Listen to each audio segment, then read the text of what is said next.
Queridos hermanos en Cristo Jesús, es Viernes Santo. Les comparto el relato de la Pasión según San Juan en el capítulo 18, versos del 1 al 19 y versos 42.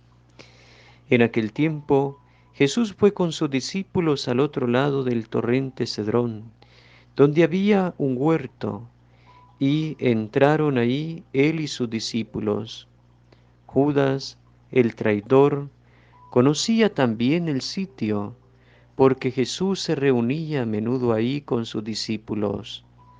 Entonces Judas tomó un batallón de soldados y guardias de los sumos sacerdotes y de los fariseos y entró en el huerto con linternas, antorchas y armas. Jesús, sabiendo que todo lo que iba a suceder, se adelantó y les dijo: ¿A quién buscan? Le contestaron: a Jesús el Nazareno. Les dijo Jesús: yo soy. Estaba también con ellos Judas el traidor. Al decirles: yo soy, retrocedieron y cayeron a tierra. Jesús les volvió a preguntar: ¿a quién buscan? Ellos dijeron: a Jesús el Nazareno. Jesús contestó: les he dicho que yo soy. Si me buscan a mí, dejen que éstos se vayan. Así se cumplió lo que Jesús había dicho: no he perdido a ninguno de los que me distes. Entonces Simón Pedro, que llevaba una espada, la sacó y hirió a un criado del sumo sacerdote y le cortó la oreja derecha. Este criado se llamaba Malco. Dijo entonces Jesús a Pedro: mete la espada en la vaina. ¿No voy a beber el cáliz que me ha dado mi Padre? El batallón, su comandante y los criados de los judíos apresaron a Jesús, lo ataron y lo llevaron primero ante Anás, porque era suegro de Caifás, sumo sacerdote de aquel año. Caifás era el que había dado a los judíos este consejo: conviene que muera un solo hombre por el pueblo. Simón Pedro y otros discípulos iban siguiendo a Jesús. Este discípulo era conocido del sumo sacerdote, y entró con Jesús en el palacio del sumo sacerdote, mientras Pedro se, seca- se quedaba fuera, junto a la puerta. Salió el otro discípulo, el conocido del sumo sacerdote, habló con la portera e hizo entrar a Pedro. La portera dijo entonces a Pedro: ¿no eres tú también uno de los discípulos de ese hombre? Él le dijo: no lo soy. Los criados y los guardias habían encendido un brasero, porque hacía frío, y se calentaba. También Pedro estaba con ellos de pie calentándose. El sumo sacerdote interrogó a Jesús acerca de sus discípulos y de su doctrina. Jesús les contestó: yo he hablado abiertamente al mundo y he enseñado continuamente en la sinagoga y en el templo, donde se reúnen todos los judíos, y no he dicho nada a escondidas. ¿Por qué me interrogas a mí? Interroga a los que me han oído sobre lo que les he hablado. Ellos saben lo que he dicho. Apenas dijo esto, uno de los guardias le dio una bofetada a Jesús diciéndole: ¿así contestas al sumo sacerdote? Jesús le respondió: si he faltado al hablar, demuestra en qué he faltado, pero si he hablado como se debe, ¿por qué me pegas? Entonces Anás lo envió atado a Caifás, el sumo sacerdote. Simón Pedro estaba de pie calentándose y le dijeron: ¿No eres tú también uno de sus discípulos? Él lo negó diciendo, no lo soy. Uno de los criados del sumo sacerdote, pariente de aquel a quien Pedro le había cortado la oreja, le dijo, ¿que no te vi yo con él en el huerto? Pedro volvió a negarlo y enseguida cantó el gallo. Llevaron a Jesús a la casa de Caifás al pretorio. Era muy de mañana y ellos no entraron en el palacio para no incurrir en impurezas y poder así comer la cena de Pascua. Salió entonces Pilato a donde estaban ellos y les dijo, ¿de qué acusan a este hombre? Le contestaron, si este no fuera un malhechor, no te lo hubiéramos traído.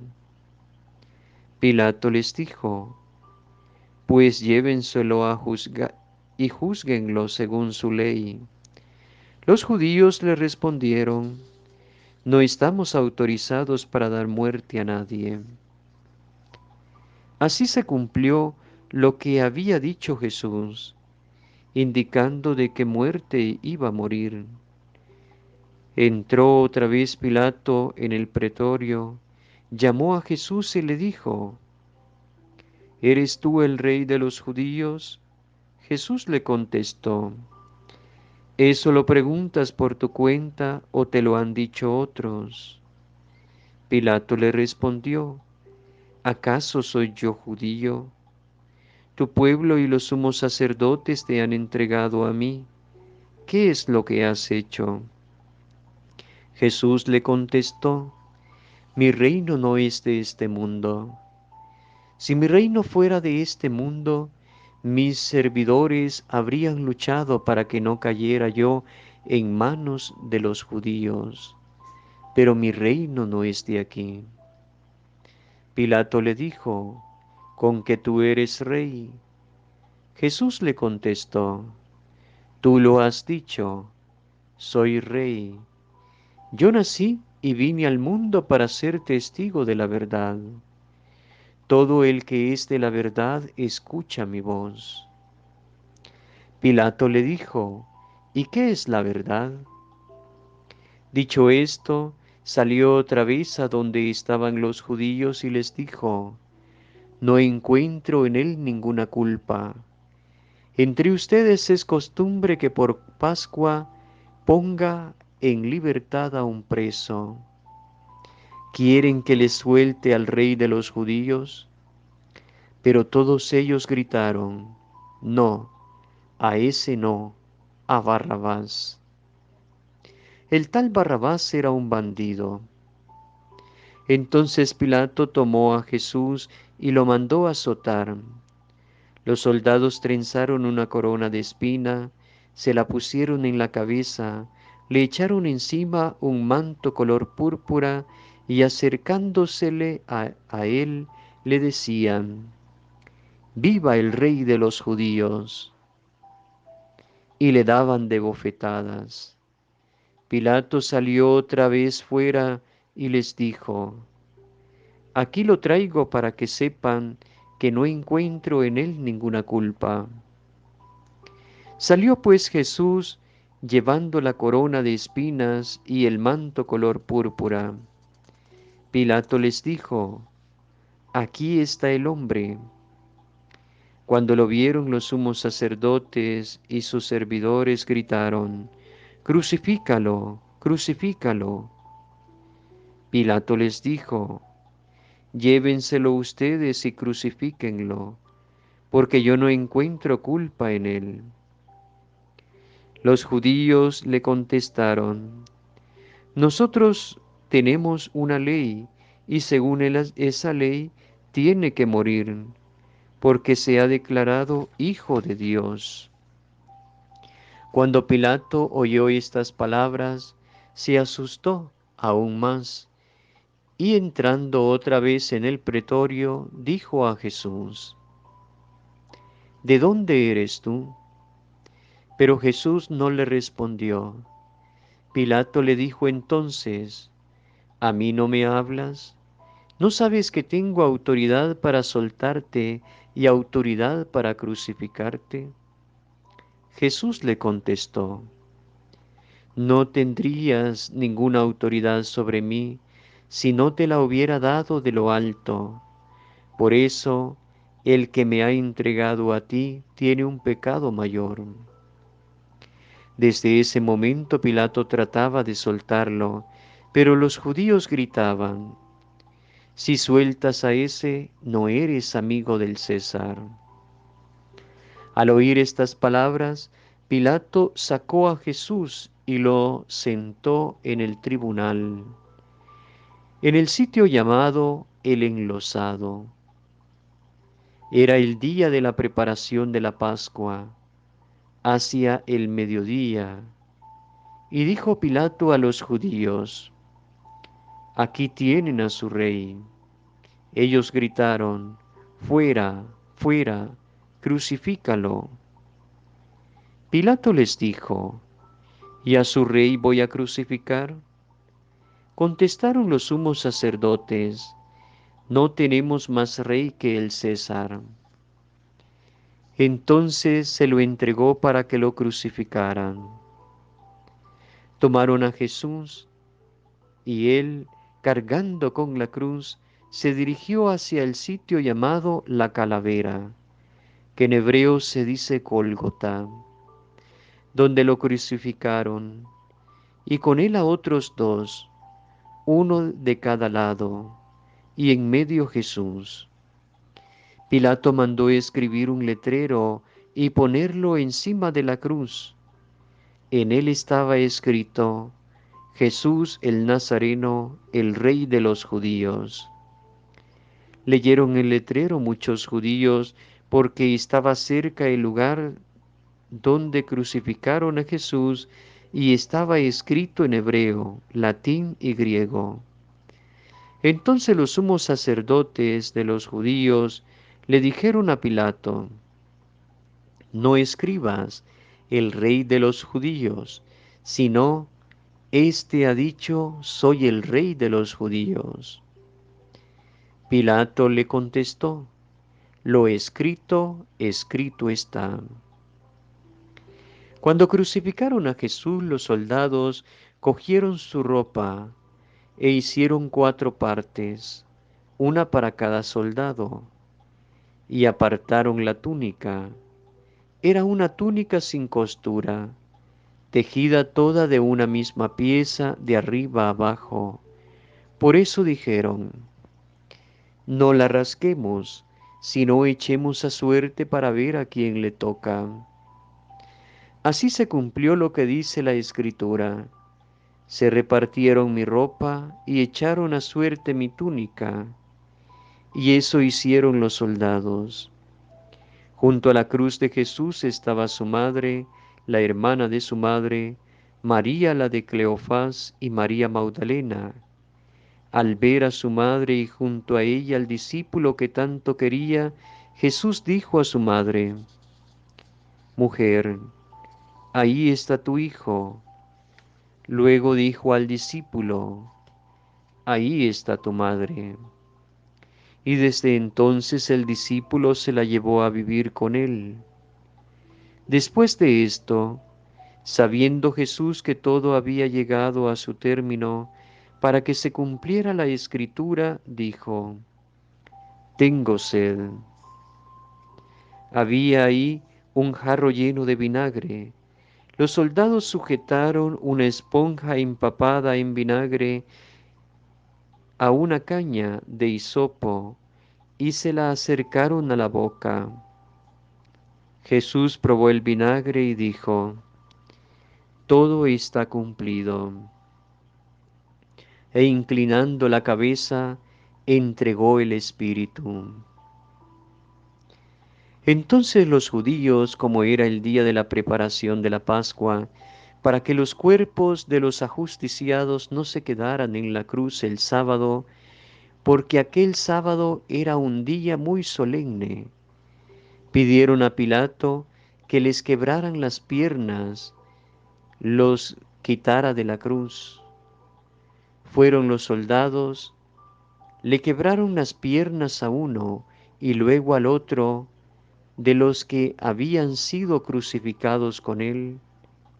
Pero al llegar a Jesús, viendo que ya había muerto, no le quebraron las piernas, sino que uno de los soldados le traspasó el costado con una lanza e inmediatamente salió sangre y agua.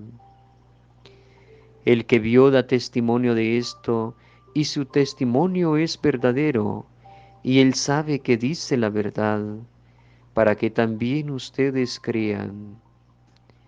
Esto sucedió para que se cumpliera lo que dice la Escritura, no le quebrarán ningún hueso. Y en otro lugar la Escritura dice, miran al que traspasaron. Después de esto, José de Arimatea, que era discípulo de Jesús, pero oculto por miedo a los judíos, pidió a Pilato que lo dejara llevarse el cuerpo de Jesús, y Pilato lo autorizó. Él fue entonces y se llevó el cuerpo.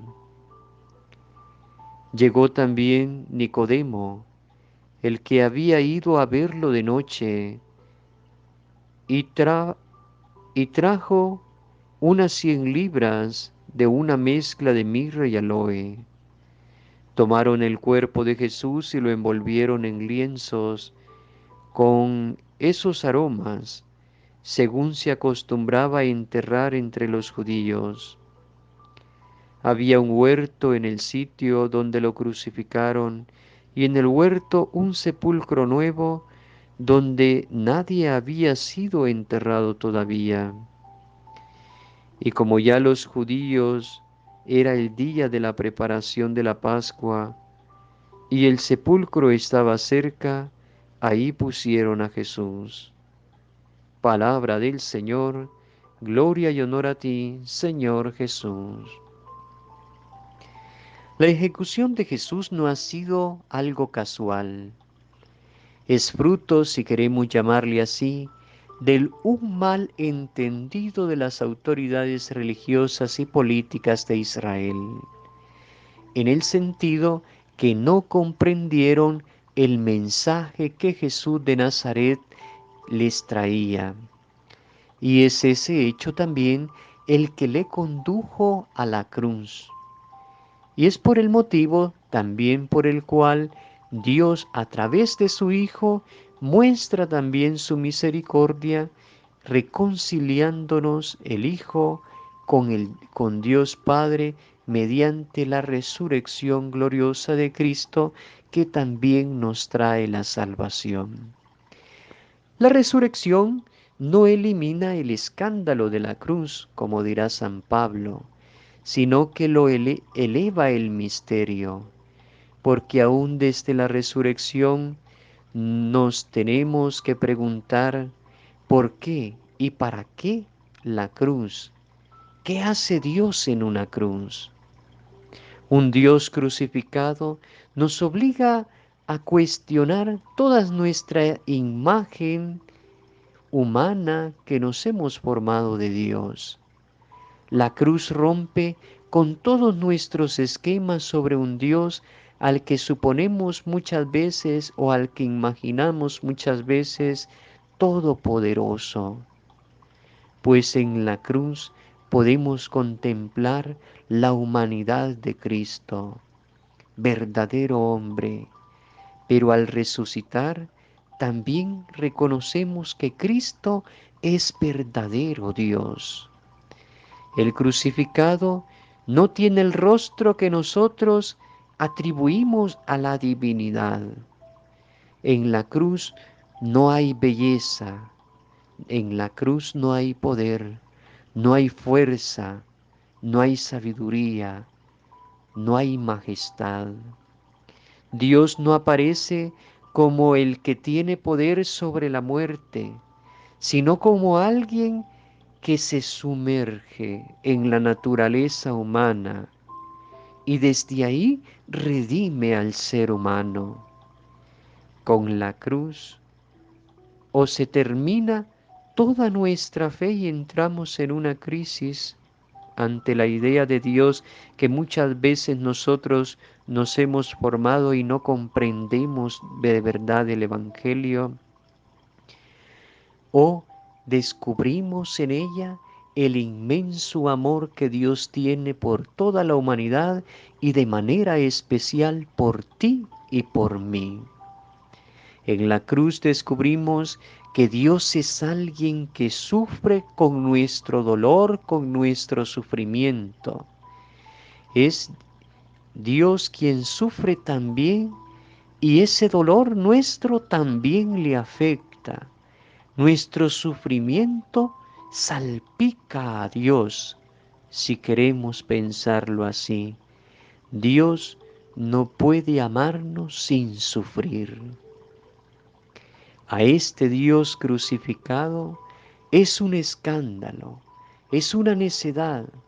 A este Dios crucificado solo se le entiende cuando sabemos amar a los que sufren y descubrimos por propia experiencia que el amor verdadero a los crucificados hace también sufrir. Este Dios crucificado no permite una fe ingenua, egoísta, opuesta a los servicios de nuestros propios intereses.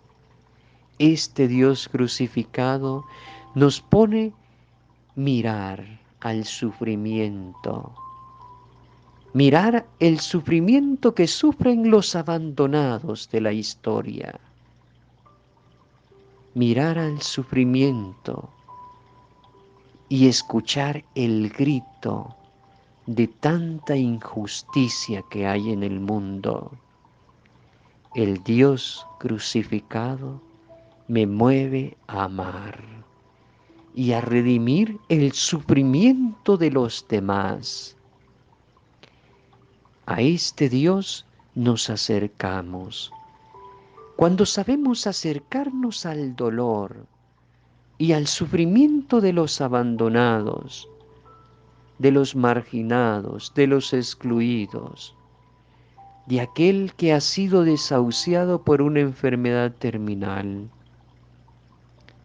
Los cristianos seguimos muchas veces dando muchas vueltas, incluso ante nuestro dolor y ante nuestro sufrimiento, y ante el sufrimiento de los demás, y no comprendemos a Dios. Es preciso contemplar a Dios crucificado. Por eso nos dirá un escritor anónimo: no me mueve mi Dios para quererte, ni el cielo que me tienes prometido, ni el infierno tan temido por dejar por eso de ofenderte. Muéveme, Señor, al verte, muéveme al verte en la cruz encarnecido, muéveme al ver tu cuerpo tan herido, muéveme al ver tu afrenta y tu muerte. No me tienes que dar para que te quiera, porque aunque no hubiese cielo yo te amara, y aunque no hubiese infierno te temiera. Hay que contemplar a Cristo en la cruz, porque en el escándalo de la cruz, en Cristo crucificado, también contemplamos la gloria de Dios y el misterio de nuestra salvación. Y la bendición de Dios Todopoderoso, que es Padre, Hijo y Espíritu Santo, descienda sobre ustedes y permanezca para siempre.